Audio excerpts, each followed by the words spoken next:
Hey everybody, we're back with another one, and this is episode 2 now.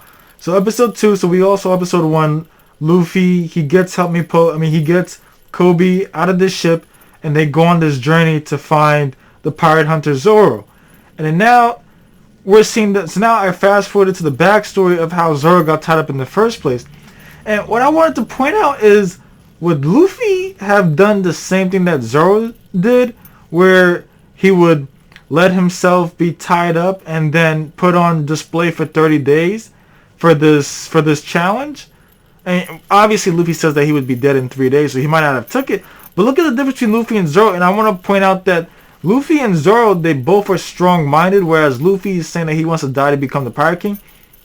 And Zoro is saying that he's willing to go 30 days without food to not let this girl and her mother be executed. Whereas obviously a solution would be that Zoro just takes out Help Me Po and takes out the Navy and does all of that. But I could see how Zoro is maybe trying to avoid fighting. He's trying to maybe avoid confrontation. But it also goes to the point where he's thinking too much about it. Because look at this. So Zoro puts down his sword. He says, you get strung up in the place of the mother and daughter for 1 month. And obviously you don't make a deal with the bad guy. And he says, I'll let you live too. And Help Me Po is just saying whatever he can to not get cut up at this point.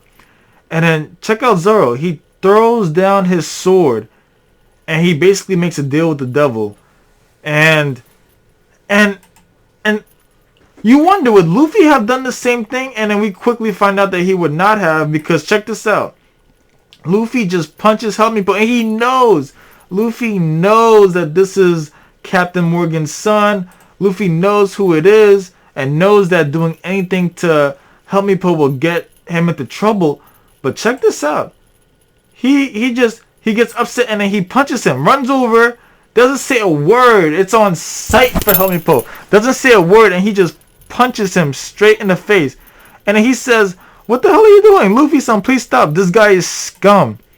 And you see, Luffy does not care. So we already have our answer. And we already are having almost like a foreshadow into the future where Luffy does not care who you are. He will punch you if he thinks you are scum. And this is a very important lesson that we see right in episode 2, because it will lead into the development of One Piece, because as most of us already know what's going to happen, but I'm not going to spoil it.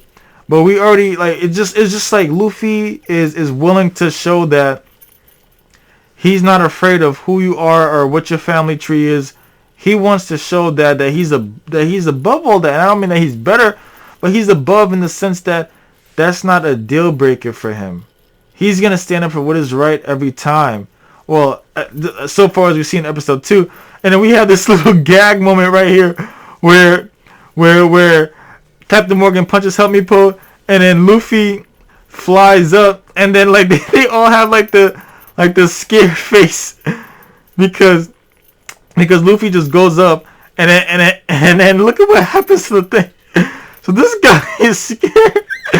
He's like, what are you doing? Captain Morgan's about to knock him out, but check this out. Luffy comes, rockets up to the top, and everything comes undone, and they're not able to withstand that pressure. And that was just like the biggest gag ever in that episode.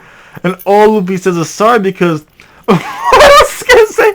He says, "Caesar, I'm going to kill him." And it's funny because everybody waits to see if there's some hope that it doesn't break. If it just fell and it didn't break, he'd probably be like, all right, capture him. I'm gonna kill him, but not as angry as he was. And that's just funny.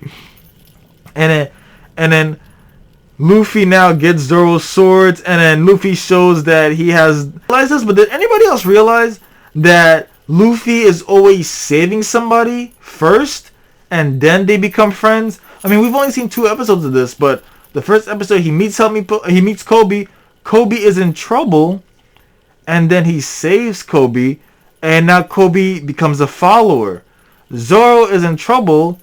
He saves Zoro as a condition of Zoro joining his crew. He says, who the hell are you? And he says, I'm Monkey D. Luffy. the man who's gonna be king of the pirates, and that's a strong statement. That's just like, check this picture out though.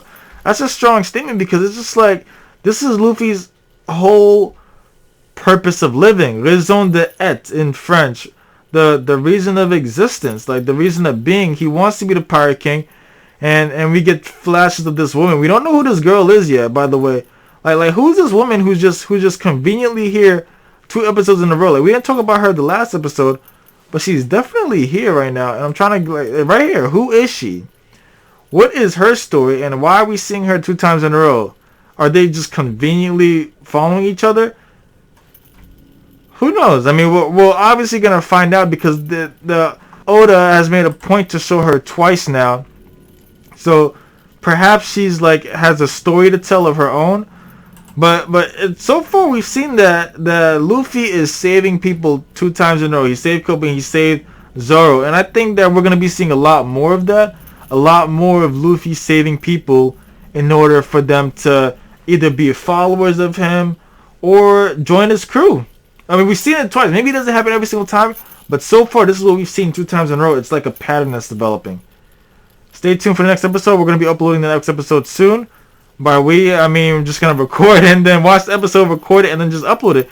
Because I want to talk about every single episode. I want to rewatch One Piece. Like, One Piece is so good to me that I want to rewatch it. And I want people to talk about it with as I rewatch it. It's 900 episodes, ladies and gentlemen. Like, that's a lot to do on your own. So I want to talk about it.